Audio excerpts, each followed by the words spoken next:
जानवर से इंसान समझे लगनी माई। हाँ, हम इच्छाधारी नागिन हई, लेकिन देवी जैसन हमहू रवा लोग से प्यार करेनी। भला हम कैसे रवा लोग की जान ले सकेनी? जब खुद अपन जान बचावे खातिर दर दर भटकत होके वो दूसरा के जान कैसे ले सकेला माई? जंगल में हम दोनों प्राणी के जीवन खुशी पूर्वक बीतत रहे, लेकिन सपेरा अघोरी नाथ और सोमनाथ के नजर लग गई।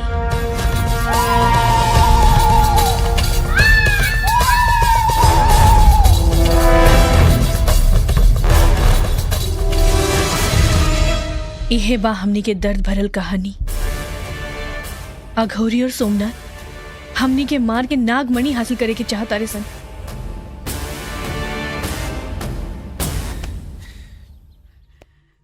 कोनो न कोनो जन्म के तोर कर्जा बा हमरा ऊपर माई।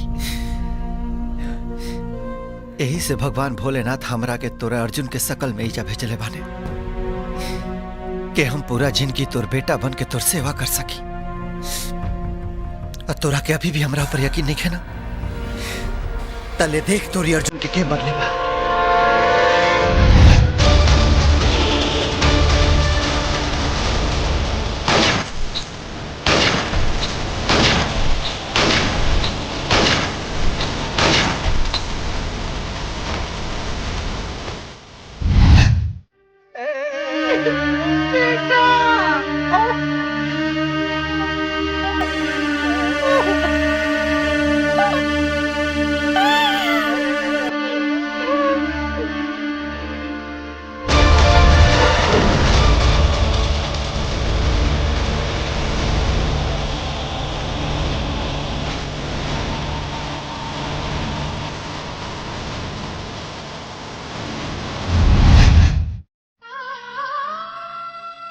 अगर अब भी रहुआ के हमरा पर विश्वास नहीं की होत बाबूजी, तो बुला ली सपेरा के और कर द हमरा के ओकरा हवाले। हम मरेला तैयार बानी माई।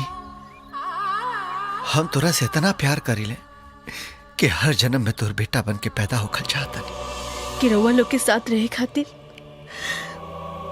हम नाग योनि से मुक्त होके के फैसला कर चुकल बानी। काल महाशिवरात्रि की रातें हम और देवयानी शिव जी के मंदिर में अखंड पूजा अर्चना करे वाला बानी जा, ताकि शिव जी से बोल के हमनी के नाग योनि से मुक्त हो सकी जा और तोर बेटा और पतोही बन के पूरा जिंदगी तोर सेवा कर सकी जा।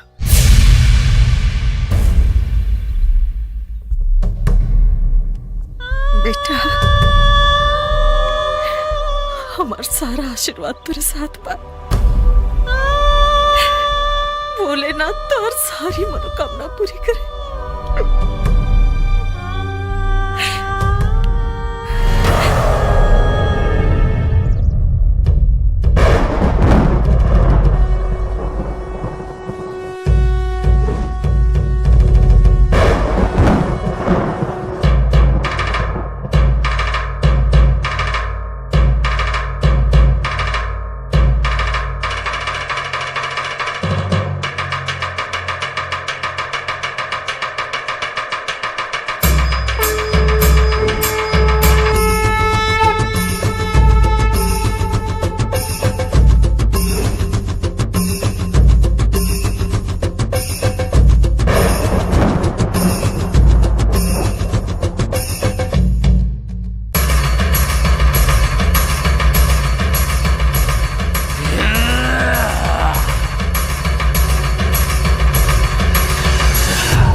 नागमणि मणि एकरा के पाके हम दुनिया के सर्वशक्तिशाली मनुष्य बन जाए। अब हमरा के केहू ना मार सकेला। इस दुनिया पे राज करब राज।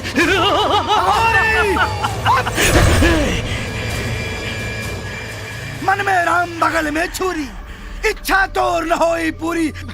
अबे पे हमारा अधिकार बा। बंद कर अपन मदारीगिरी। अगर मनी तू लोग लेवे तो काम यहाँ तोनी के शराद कर आयल बनी है? अपन वादा मत बोल। अगर हमार इरादा बदल गई ना तो ना बीन बजावे लायक रहे नहीं मनी उठावे लायक रहे। चल। हे भोलेनाथ, बिना मणि के हमार मित्र शक्तिहीन हो गई बाड़े। मणि पाके स्वार्थी लोग मनुष्य जाति की हानि पहुंचा सकेले, उनकर विनाश कर सकेले। यही से हमरा के शक्ति दी परमेश्वर कि हम ये पापी लालची दुष्ट लोगन से मणि वापस लाके अपना मित्र के शक्ति वापस कर सकी। शक्ति दी भोलेनाथ, हमरा के शक्ति दी।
नाग भी खत्म, गिन भी खत्म।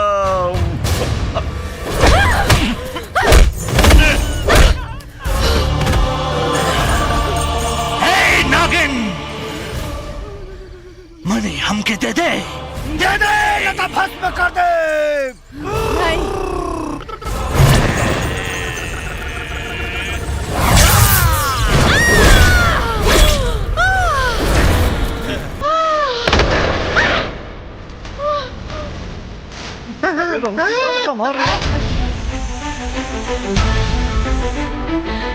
मीत, ये तीनों दुष्ट प्राणी के प्राण निकाल के तीनों लोक में फेंक दी।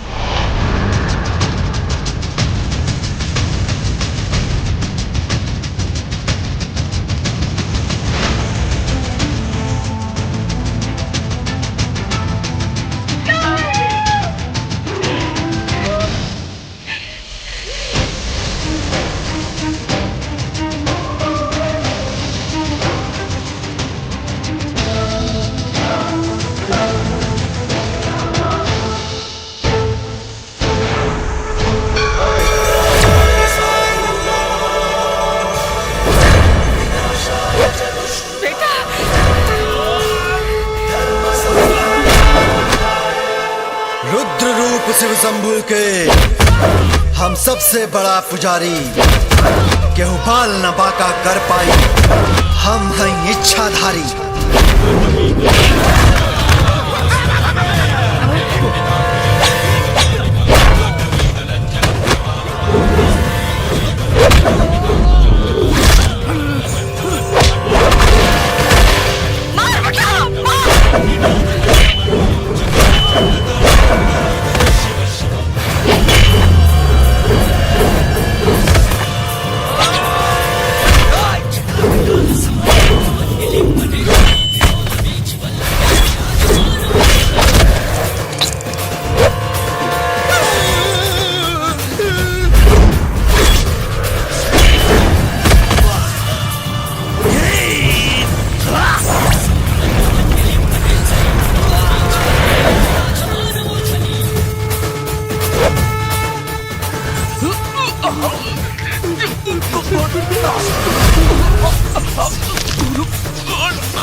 हमने के रवा के बदला जरूर ले हम।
हे शिव शंभु, रहुआ हमनी के जन्मदाता हैं, लेकिन अपना प्राण से ज्यादा प्यार करे वाला माई बाबूजी हमनी के मिल गए बड़े।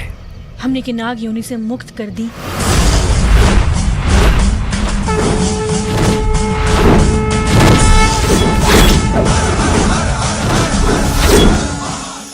हे त्रिपुरारी, रहुआ ई मड़ी वापस ले ली और हमनी के मनुष्य जीवन जिए खातिर आशीर्वाद दें।